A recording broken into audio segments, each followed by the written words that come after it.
Je ne sais pas pour vous, mais je me pose la question de savoir, est-ce que vous êtes déjà sorti avec un ex qui est toxique et qui est capable de détruire même votre relation que vous vivez actuellement? Écoutons ça ensemble. Monsieur Daniel, je suis une jeune fille. L'année dernière, j'ai rencontré un homme qui était dans la trentaine. Et cet homme en question, chaque fois qu'il voulait prendre la peine de me voir, je refusais parce que je me disais que je n'étais pas prêt. Mais il a tellement insisté que je me suis dit, bon, pourquoi pas lui donner une chance? On a discuté, on a papoté et c'est comme ça qu'un jour on a fixé un rendez-vous. Quand on décide de fixer le rendez-vous, je me dis, bon, on va chez lui pour pouvoir mieux échanger et mieux se connaître.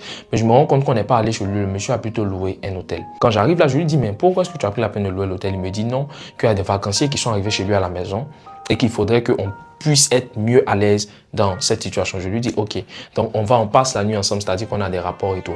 Je me rends compte qu'à 4 h du matin, le monsieur se lève, il veut partir. Je lui dis, non, mais où est-ce que tu veux partir? Parce que ça donne l'impression comme si tu es marié, tu dois vite rentrer. Il me dit, non, je vais juste à la pharmacie, j'ai mal à la tête, je ne me sens pas bien, je dois prendre un médicament. Et je te dis que le monsieur est quitté là, je ne l'ai plus jamais revu. Il est parti. Et c'est comme ça que quand je suis rentré, je l'ai bloqué. Je n'ai plus échangé avec lui, je n'ai plus discuté avec lui. Et moi, étant quand même une étudiante, je me suis inscrit sur un site de rencontre pour pouvoir discuter avec quelqu'un. Et c'est comme ça que j'ai rencontré un homme sur ce site de rencontre-là. L'homme, vraiment, depuis que je suis femme, aucun homme ne m'a autant bien traité que cet homme-là. Respect, considération, amour, finance. Je te dis que je suis tombé vraiment sur la crème de la crème. Mais c'est un jour que tout va basculer. Un jour, je me retrouve devant une pharmacie à Yopougon, plus précisément à Sipores. Et je me rends compte que quelqu'un me salue. Je me tourne, je regarde, je me rends compte que c'est ce jeune homme-là en question. Je le salue également, mais tout froidement. Et là, je décide de partir, de ne même pas échanger avec lui pour lui donner l'opportunité. Et mon chéri en question était revenu de voyager. Il a loué quand même une résidence pour qu'on puisse passer le temps. Et on est sorti d'abord. Lorsqu'on sort, on s'amuse et tout. Mais je me rends compte qu'il reçoit des messages de manière anonyme. Et quand il reçoit les messages anonymes, au tout début, il me montre les messages, mais à un moment donné, il ne me montre plus les messages. Et il me demande, est-ce que je connais un tel?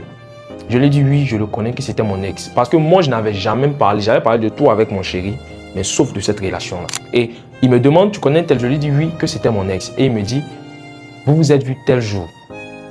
J'ai dit oui, on s'est vu, mais c'était à Sipores, il m'avait juste salué, c'est fini. C'est comme si ça avait gâté ma relation. Parce que le jeune en question avait écrit à mon chéri en disant que tu penses que celle-là, c'est une femme, moi j'ai couché avec elle, je suis sorti avec elle, que c'est même pas une femme. Et le fait que je ne lui avais jamais parlé de cette relation était devenu comme des soupçons. Et le même jour, on devait partir à la résidence après s'être amusé. Mon chéri est parti. Il n'a plus voulu qu'on puisse s'amuser. Il était fâché. Je lui ai demandé pardon, que c'est pas ce qu'il pense. Je n'ai pas eu de rapport avec le jeune. Il dit, mais tu n'as pas eu de rapport avec lui. Mais comment tu ne m'as jamais parlé de lui? Pourquoi? Je t'ai dit que j'étais troublé. J'ai demandé pardon pour cette situation. Mon chéri n'a rien voulu comprendre. J'ai pris conseil auprès d'une amie qui m'a dit, bon, s'il t'accuse du fait que tu l'as trompé, dis-lui simplement que c'est ça. Au moins, il pourra te pardonner. C'est comme ça que je lui ai laissé un message pour dire, ah, chérie, je reconnais, je te demande pardon que je t'ai trompé. Vraiment, je suis désolé.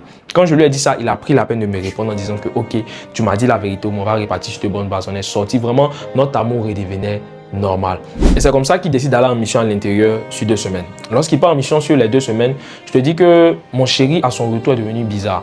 Et quand il est revenu, il est reparti. Je l'écris, je lui envoie des messages, je l'appelle, il ne répond plus. Il peut passer des jours ou en tout cas vraiment un long moment sans même prendre la peine de répondre à mes messages. Je lui ai posé la question de savoir qu'est-ce qui ne va pas. Il me dit que non, qu'il a rencontré quelqu'un dans la ville où il était, avec laquelle il a désiré de se remettre. C'est une amie d'enfance et que le courant passe bien. Et que pour de vrai, il ne m'avait jamais pardonné par rapport à cette situation-là qui avait eu lieu entre moi et puis mon ex en question. J'ai dit, je suis resté là, j'étais découragé. L'homme bien que j'ai eu là a décidé de partir. Vraiment, je ne sais plus quoi faire. Moi, je vais dire aux filles que vraiment, si vous êtes dans des relations, prenez la peine de pouvoir dire des vérités à vos chéris. Car mieux vaut éviter certaines situations si on peut se protéger. Voici la story time du jour. Qu'est-ce que vous en pensez? On est ensemble la famille. God bless.